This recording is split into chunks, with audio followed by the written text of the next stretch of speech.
My name is Fabrizio Napolitano. I'm a senior analytics specialist solution architect, and I've been working in the analytic domain for the last 20 years in AWS, in other companies, and across the continents, so Europe and here in Canada.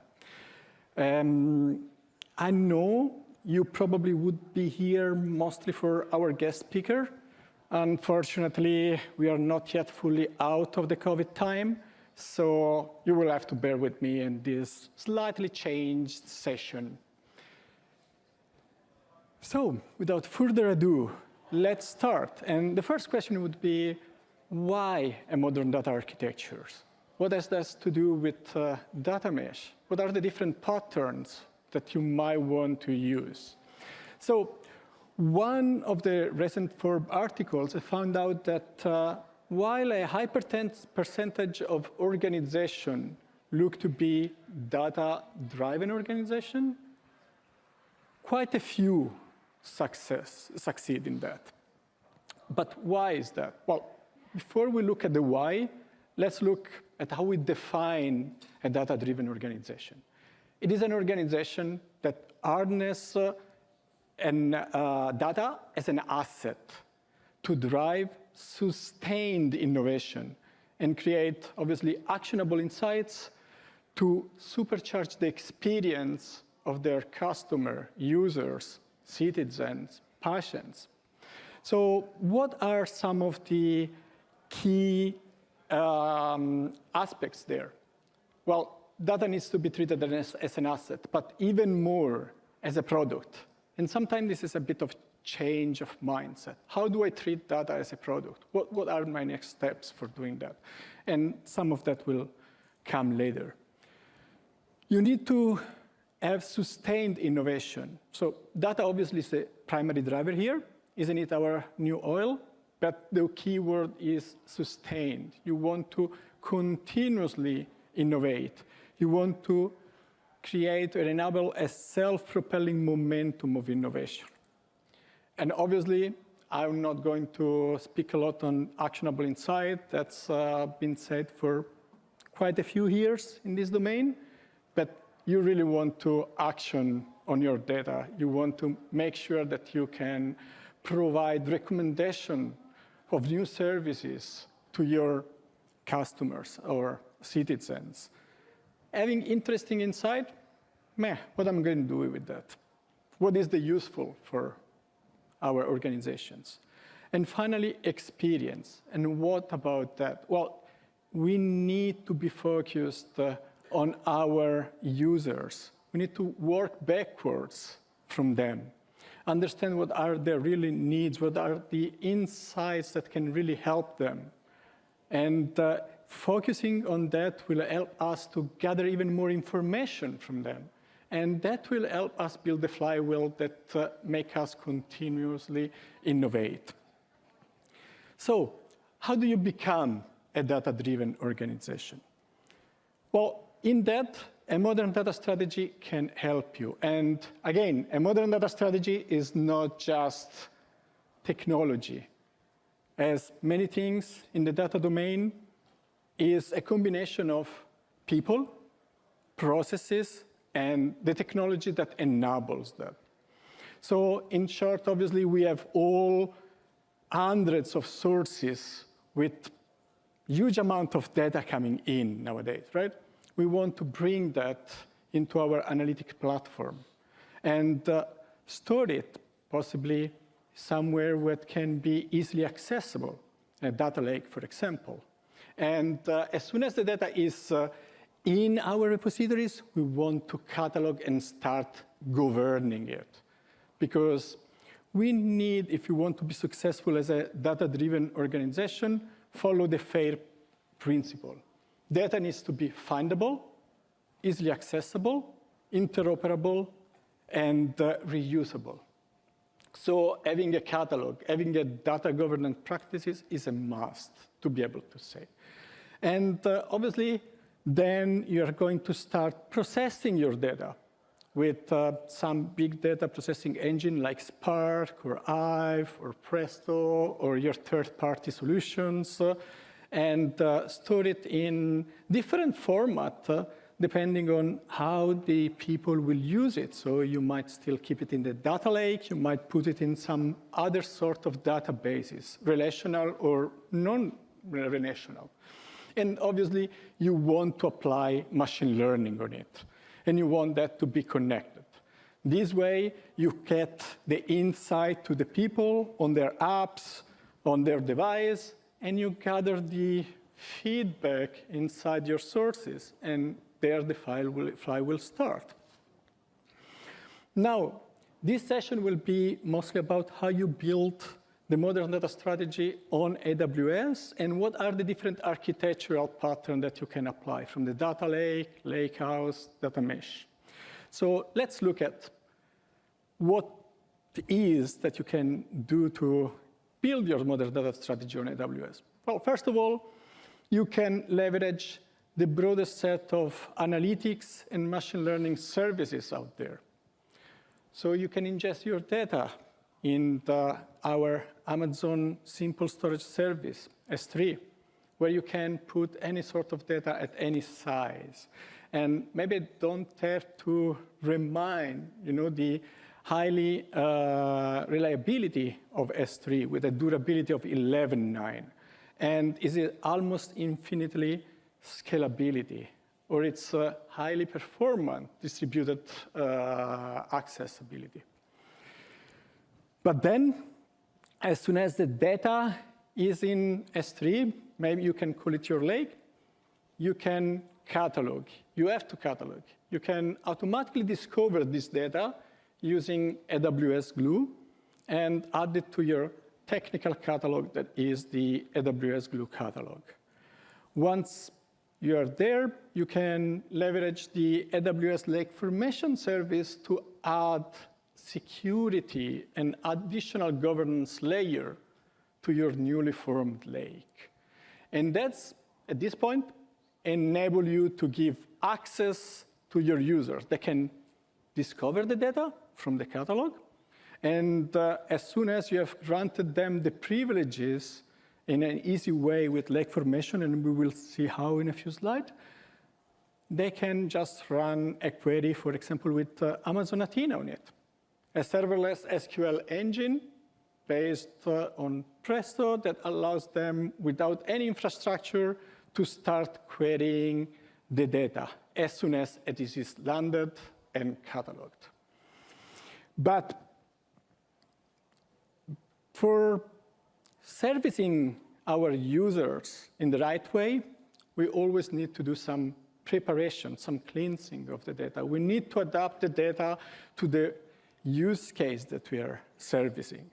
For that, you can use many other integrated services. For example, you could use some big data processing with the Amazon Elastic MapReduce service that you can deploy in multiple formats as instance-based, in containerized form, or now even serverless. And that allows you to run your Spark application very easily and on a massive scale, right? That can scale up and down elastically. In this way, you can process the data, you can manipulate it, you can enrich it. And same things if you're more on the serverless, fully managed service, you could use the AWS Glue service, a serverless Spark engine that is pre-optimized for data integration workloads with more than 70 connectors that allow you to connect to any sources in AWS, on premises, or even in other clouds. Then, once you have processed the data, you need to know how you want to push it to your users. Some of that will be visualization. So you might want to use a BI, business intelligence service like Amazon QuickSight, or a third-party service that you already use, and it integrates perfectly with AWS. And otherwise, you might have your data scientist team that are looking at the data to improve it, to enhance it, to make it more actionable with prediction, with classification, or many other models.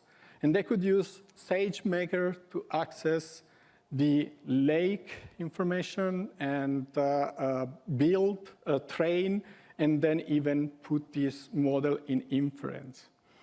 And sometimes you need some additional performance for your analysis. You are more in a data warehousing style. And we will see also the hybridization of the different architecture with the most spoken lakehouse architecture, right?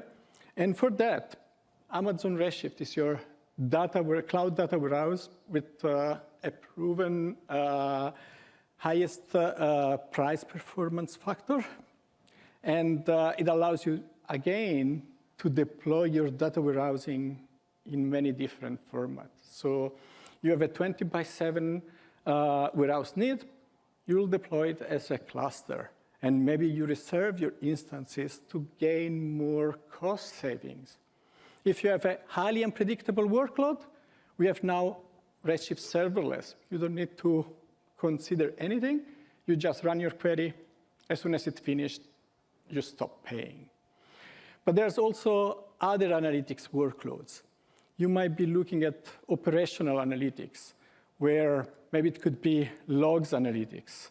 And for these, you may integrate through Glue or other means your source of information or logs from the lake into an open search engine, our successor from Elasticsearch, that allows you to build interactive, real-time dashboard following all what is happening in your environment. And then again, this is all to serve your customers. Sometimes you want to bring to them some of the metrics that you have built inside their app. So what better to synchronize your metrics in the lake with a NoSQL engine like DynamoDB and use that to give them millisecond answers when their application and they're looking at information about their profile. Or finally, if you are looking at an operational data store that you are still having point queries, you may still want to integrate in it a relational database like Aurora. And again, the nice things, all these services are integrated with each other. You can have a machine learning model built in SageMaker, inferred inside Redshift. You can call Comprehend or SageMaker from Athena or Aurora. You can even have additional databases. You may have the need to build a knowledge graph. What better than the graph database to do that? Guess what? Amazon Neptune can integrate in these modern data architectures, and it can integrate with SageMaker as well, with Neptune ML. All of this allows you the flexibility to build your analytics platform in the way that you need. So before I go into the architectural patterns, I just want to go a bit deeper just in one of the services that maybe is the one that is a bit less known. But it can help quite a bit, especially when we are going to speak about data mesh. So AWS Lake Formation is a free of charge service that is built upon the rest of the platform and leverage the Glue catalog and allows you to build your lakes securely in less time. How so? Well, Lake Formation allows you to build and grant access privileges to user in a way easier manner than working with ACL or policies at a S3 level. It allows you to build these securities using grant privileges as you would do it in your database. Grant select on database. Grant select, insert, and delete on this table. But it can even allow you to provide self-service data access to your consumers, because most of our organizations are quite large. Different team needs the same data. We don't want to replicate over and over this data. We need the ability to share the data and access it in place. Lake formation allows you to create a resource shares very easily on database or on tables and share this with other teams, even in other accounts, AWS accounts.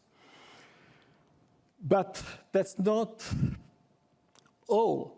It allows you to set up a fine-grained level security with the ability to grant permission at table level, obviously, at column level, at row level, and those at cell level. I can define all the integration between the three. So every user will always have access only to the data that they can access, and simplify the way that the front-end application will need to interact with it. And when you scale and you get a large community of users or customers, let's say even if you want to open it to the public, you might have a lot of users that you need to manage. Lake formation allowed with the tag-based access control to create a centralized ontology with all quite easy to understand tags. And then you can associate these tags to your resources, to a database, to a table, to a column. And then you use these tags to grant the privileges on these resources, and you attach the tag to the users. Voila, they are able to get all the access they need in a very easy manner. So for example, let's say you want to have one compliance and allow people to have access to all the non-PII data or just a subset to the PI data. I create one tag that is compliance with two values, PII and not PII. And then I attach this to the resources that contain PI data. It could be a column, it could be a table. And then I give this tag to the user. He can access directly all the table. I don't have to go table by table, column by column to grant the access to the different user. I just give them the tag and they will be able to see all of that. Very useful when we will speak about data as a product. If you have to access a product that might be comprised of multiple tables or even multiple domains, that will simplify the way to use it. Now, let's look at some architectural patterns and how these have evolved. Obviously, first you have the data lake. And in the data lake, you get data in batch, in streaming, and you upload it to the central repositories. And that would be Amazon S3, as we mentioned before. You will use that for scale, for the simplicity, and for the performance you will get both in upload and in access of the data. At that point, as soon as the data hit your S3, you can, by event, get a crawler out there and catalog this data, capture all the metadata, all the schemas, and populate the catalog for you.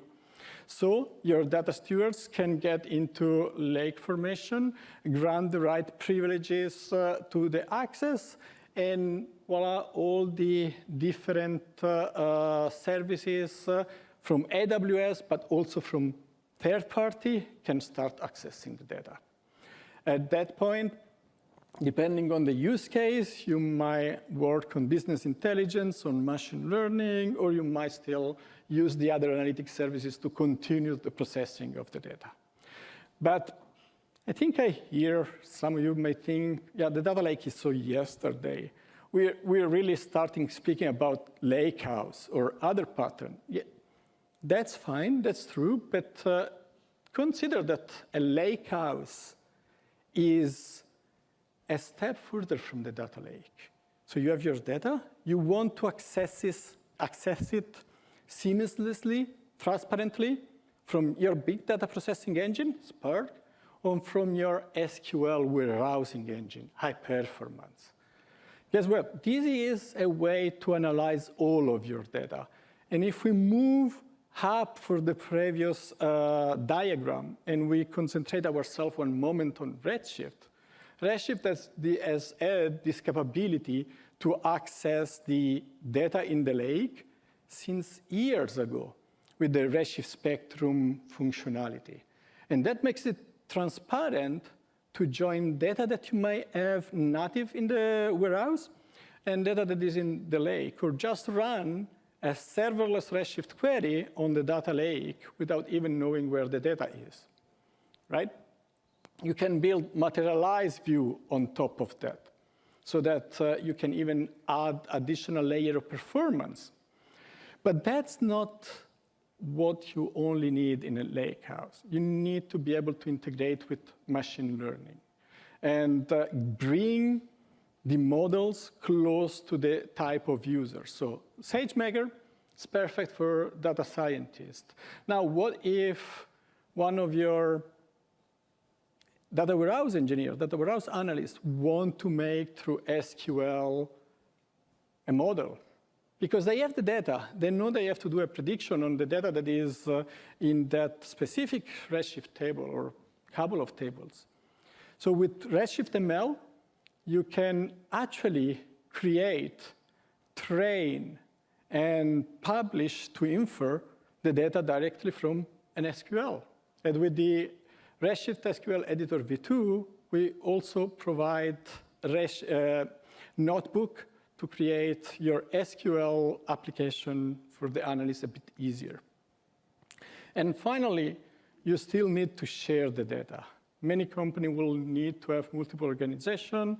You might want to isolate the workload, both in the data lake, but also in the data warehouse layer. Redshift Data Shares allows you to do that. And to get data from third party, from AWS Data Exchange, directly in your warehouse. Finally, you might need still to get operational data live from the operational source. And with the federated query, you can do exactly that.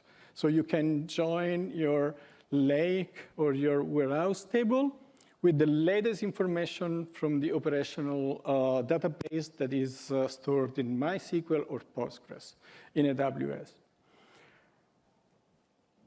So that's more or less the architecture pattern when you look at a data lake or a lakehouse, but we hear from our customers. Sometimes when I have multiple business units or departments or teams inside the department, it's difficult to meet all the requirements across them. Some teams need to keep the ownership of their data, but also of their data pipeline and the repository where they save the data and keep it isolated from the others. They need to have the ownership to grant access to other teams or not.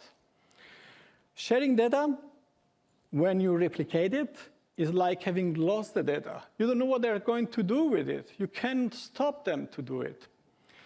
The current data lake architecture, if it's seen as a centralized lake, is complex, it's a monolithic. It's slow to change. You have a central team that has to deal with it, with all the pipelines. Sharing and searching the data, if you don't have a common catalog, it's difficult. Where do I go to look for my data? And I just want to get access to the data. I don't care what is behind, right? So this is one of the struggles that many organizations have. And for this, the next architectural pattern that has been brought out that tries to solve these issues is the data mesh. So the term data mesh was coined by Zhamak Dehghani in 2019, and is based on 4 fundamental principles that bundle well-known concepts. The first one is domain ownership, that mandates a team that has a specific subject matter expertise around a domain to take responsibility of their data. The second is the data as a product. That means you need to start thinking about data as product management. You need to treat your data asset as you would treat any of the other public API that your company or organization builds. You need to have a contract to be ability to share easily the data product. You have to have it very well documented. You have to have it very well findable. And then self-serve data infrastructure platform. And that doesn't mean a centralized platform. It means just that you have to have the right building block to build the platform that can be built based on the type of organization you are. Small organization may find centralized platform easier to deal with. Large organization with multiple teams, they will go definitely with a distributed platform. And we will see how that works. And finally, federated governance. When we start scaling, we need to have a catalog that can allow us to federate all the information from the different data products from the different data domain. Okay? This is the piece that will really grant you the ability to enable the FAIR principle. Get your asset findable, get them accessible. And obviously, if you have treated them as a product, you will be able to make them interoperable, so making able to be used by multiple teams or departments, and reusable.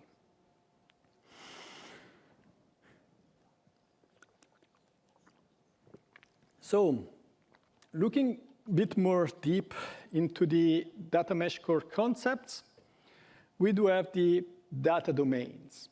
And the data domains are usually the nodes that make up the data mesh. So each data domain will be owned by one data producer that inside that domain will own the data products. And there'll be one or multiple products in a domain, but it's that team that will own these products from the raw data up to through all the pipelines, up to the final version of the asset that can be, at that point, cataloged, that can be governed, providing access privileges, and then funded by the consumers. So you can have multiple domains. You will have multiple AWS accounts, possibly.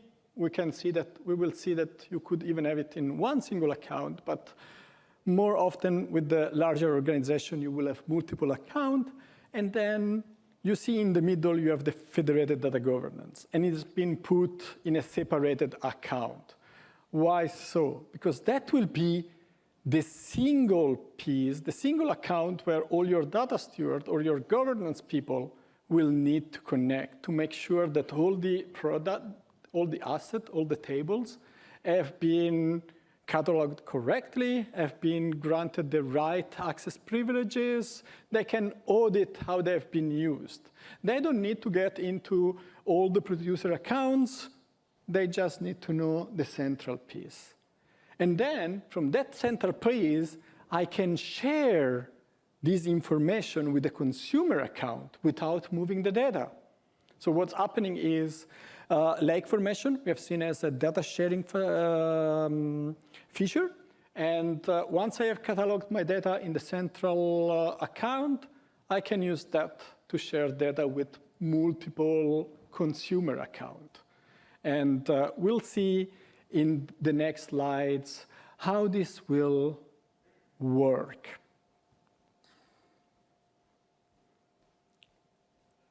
Let's look first what happens when you have a smaller organization with a single account. In this case, the data domain producer can still be multiple. You don't need a centralized team, even if you're small, even if you have a single AWS account. You still may have multiple teams, each looking at their domain.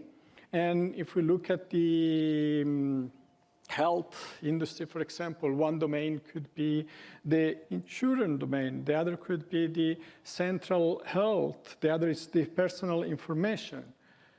So these teams will put their data in their own S3 bucket, so they can be separated from each other.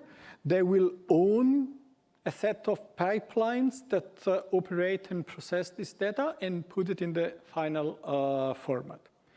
The producer has also the responsibility as a data owner to publish the data inside the catalog so that you can make it accessible. Okay? And you still own and control the access.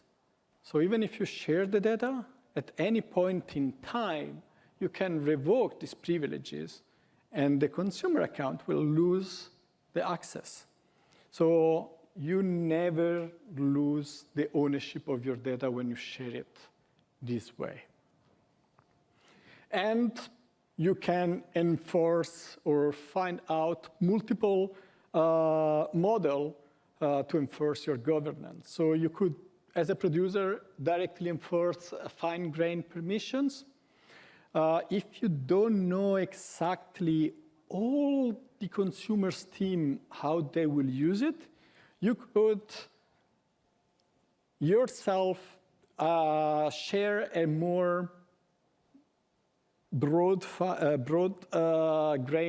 permission to the administrator of the consumer account or the consumer team, and then delegate him to grant the finer access inside its team. From a consumer standpoint, what happens is you find the data in the catalog. And if you haven't been already granted access, you can initiate a workflow to ask permission to access the data. And at that point, that request gets to the data producers who can approve or negate the permissions. And by doing that, it will initiate or not the resource share with you. And if it is in the same account, it might just be as granting the privileges. If you are cross-account, you will actually create a resource shares that create a copy of the metadata in the consumer account.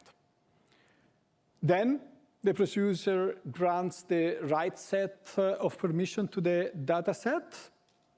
And at that point, as a consumer, you can start using the data. And as a steward, you can access the federated catalog that you still have to validate and audit how the data has been configured for access and how it's been used. Now, if we scale, we can see what happens when we have teams that use multiple accounts. So in this case, we have just two accounts. One for department one that has created a data product in just a single table. We called it table A. And then we have the department B that has a second table, that is table B, that is its own data product. And obviously, when we speak about producers, we don't have to think that they are just managing the data, the pipelines. They might be, for their internal team, building machine learning model, analyzing the data with Athena, creating dashboards with QuickSight or a third-party BI tool, right? So you have to envision that a data producer and a data producer account still have the ability to use the data for their own sake. But when you need to interoperate between departments, and you need data that has been cataloged from department one, so you need table A, you will need to request. And in this case, the request can go from a producer to another producer. Let's say that I know, as in department B, that the table A contains some data that my users and my product could be using to enhance my product. So what I do, I ask permission to add the data and access the data.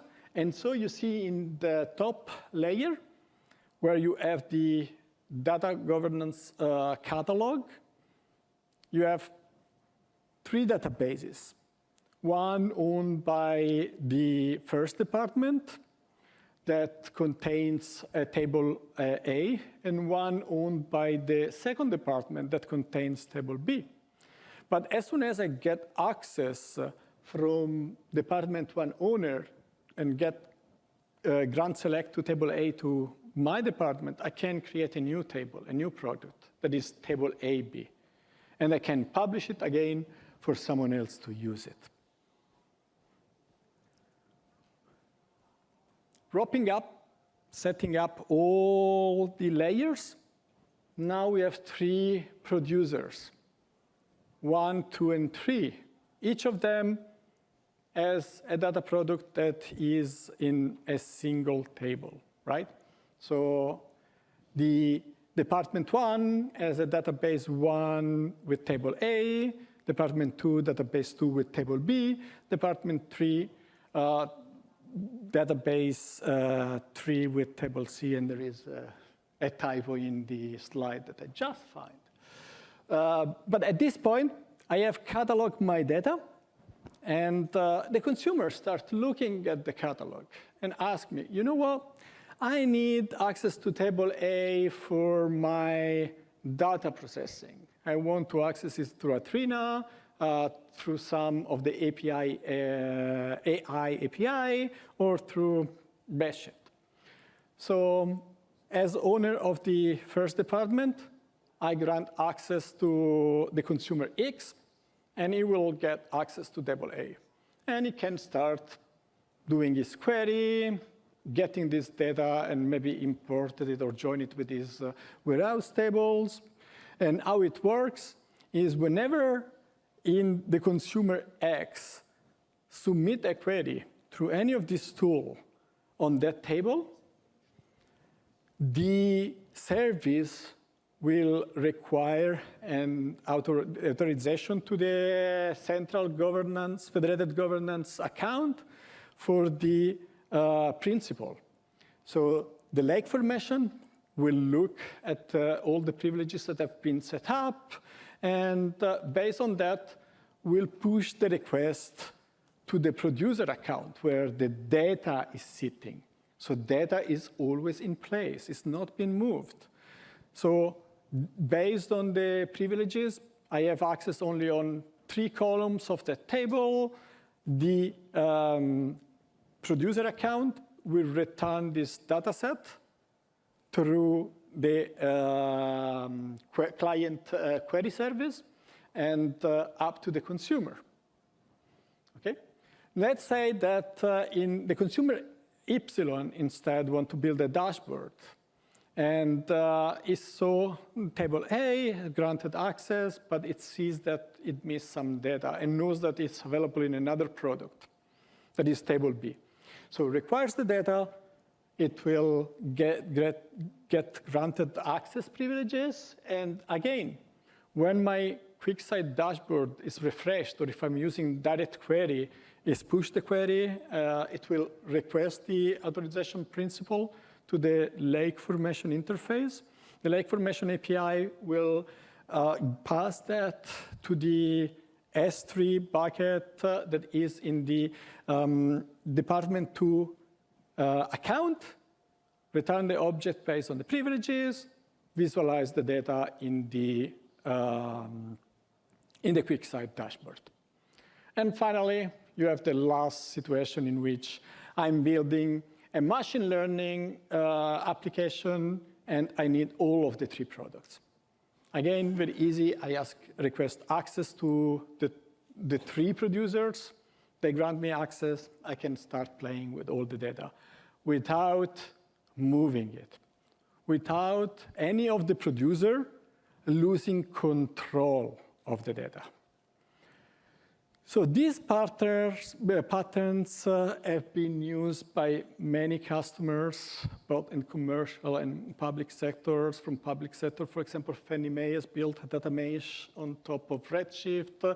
JP Morgan Chase built, and I'm just mentioning the one that are public references and that you can find in our blog, so to have more information. But also the previous patterns are still being used. And the municipal assessment MPAC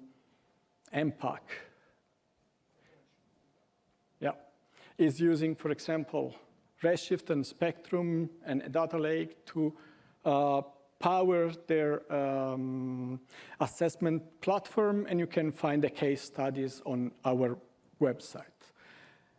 And there's many other, like FINRA using Athena to go through hundreds of millions of items inside the data lake.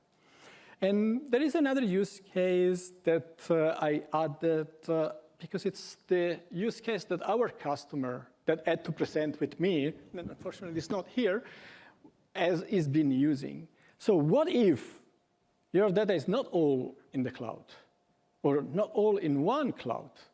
So you have on-premises data sitting in some relational database, maybe even some non-relational database like Cassandra. You have data sitting in AWS, but data sitting in Azure, and data sitting in Google platform, like BigQuery. How can you do it? Well, we spoke briefly about Athena, right? And Athena is a serverless query engine. You use it without managing any infrastructures, based on open standards, supports many of the open format like CSV, JSON, Avro, Parquet, and others. It has a parallel execution that makes it quite fast, okay? And it's cost effective. But one of the things that Athena also has is federated queries. Federated queries work like you deploy a connector, and we have now at least 2 or 3 dozens of connectors for many of the known relational database, non-relational database. So you have connectors for Neptune, you have connectors for Cassandra, you have connectors for DynamoDB, you have connectors for Postgres, SQL Server, Oracle. You have connector for Azure Data Lake storage. You have connector for Azure Synapse. You have connector for BigQuery. And how it works is your users will just be able to run a query in Athena. Athena will analyze this query, will create the access plan, and then will know which part of the query it has to push down to the target. And here we have all AWS targets, but you can easily manage to get some third-party or on-premises databases there. And the database there, if it's possible, will filter the data, will prepare the subset of the data that is needed, and will return it to Athena. And that could happen just with one external sources, and then you might be able to join it with your internal data lake source or with multiple sources. All the data sets will just the small part of the data set that you are in need will be returned to Athena, saved locally, and then used to build your final join, your final data set. Okay? Now, obviously, point federation needs to be used with cautions. You are not going to go and try to run a query on 100 terabyte data source that doesn't filter anything. Obviously, that will take quite a while, probably maybe never returning. But if you really have the use case to get all information, bit of information from different data sources to merge it, and you already know what you were going to do, federation is a powerful tool that can enable many different use cases. So with that, Unfortunately, I cannot go you through the architecture from our customers. I would have loved to. It is an impressive data platform they are building, but we'll hopefully get them to share it with you in the next summit. If you want to learn more about the services that I mentioned in these sessions, you can look at the AWS Skill Builder. It's 500 and plus digital courses. There is a curriculum for data and analytics on AWS. There's courses on the data lake, and we are always enhancing them. Obviously, you can also look at the data and analytics certification if you're interested.